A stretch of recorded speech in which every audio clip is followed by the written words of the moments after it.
Hello అందరికీ ఎప్పుడూ రెగ్యులర్గా చేసే చట్నీ కాకుండా ఈ 2 మినిట్స్లో రెడీ చేసుకునే చట్నీని ఒక్కసారి ట్రై చేయండి. లొట్టలు వేసుకుంటూ తినేస్తారు. ముందుగా స్టవ్ వెలిగించి బాండి పెట్టి ఆయిల్ వేసి సాయిపప్పు, ఆవాలు, జీలకర్ర, ఎండుమిర్చిని వేసేసుకోండి.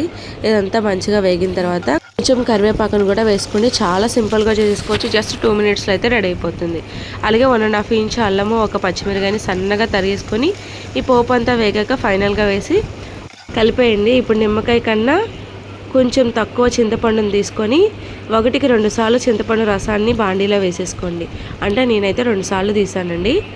ఆ పులుపు అయితే సరిపోతుందని. ఇప్పుడు దీంట్లోకి రుచికి సరిపడా సాల్ట్, అలాగే 1/2 టేబుల్ స్పూన్ కారం, చిటికెడు పసుపు వేసుకోండి. నేనైతే ఇవే వేస్తాను.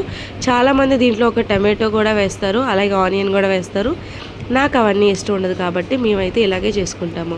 ఇప్పుడు ఒక 2 టేబుల్ స్పూన్ల వరకు శనగపిండిని తీసుకోవాలి.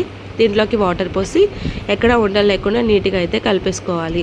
ఇది ఇలా కలుపుకునే లోపల ఎసరైతే మరిగిపోయింది. ఇప్పుడు ఒక చేత్తో ఈ పిండిని కొంచెం కొంచెంగా ఈ రసంలోకి యాడ్ చేస్తూ ఒక చేత్తో గరిటెను కలుపుతూ వేసుకుంటే ఒక్క దగ్గర కాకుండా ఇదంతా మిక్స్ అయ్యి మనం అనుకున్న కన్సిస్టెన్సీ అనేది ఎగ్జాక్ట్గా వచ్చేస్తుంది అన్నమాట.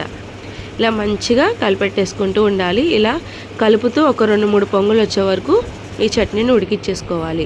ఫైనల్గా దీన్ని ఇలాగే సర్వ్ చేసుకుంటే ఏం కిక్ ఉంటుంది. రొటీన్గా కాకుండా కొంచెం డిఫరెంట్గా దీంట్లోకి టిఫిన్ని సర్వ్ చేసుకుందాము.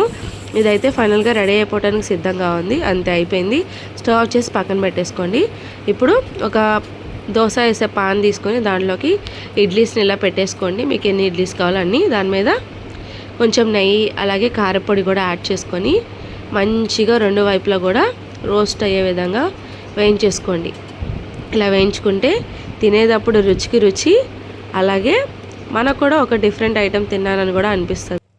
ఇలా రెండో పక్కన కూడా తిప్పేసి కొంచెం నెయ్యి, అలాగే కారపొడి కూడా వేసేసి మనం తినేటప్పుడు క్రిస్పీగా అనిపించాలండి. అలా వేగితే చాలు. ఇలా వేగిన తర్వాత ఒక ప్లేట్ తీసుకుని ఆ ప్లేట్లోకి ఇడ్లీని పెట్టేసుకొని నేను ఇందాక చేసిన బొంబాయి చట్నీతో సర్వ్ చేసుకుంటే వేడి వేడిగా ఎంత యమ్మీ అండ్ టేస్టీగా ఉండే బ్రేక్ఫాస్ట్ రెడీ. నచ్చితే లైక్ అండ్ సబ్స్క్రైబ్.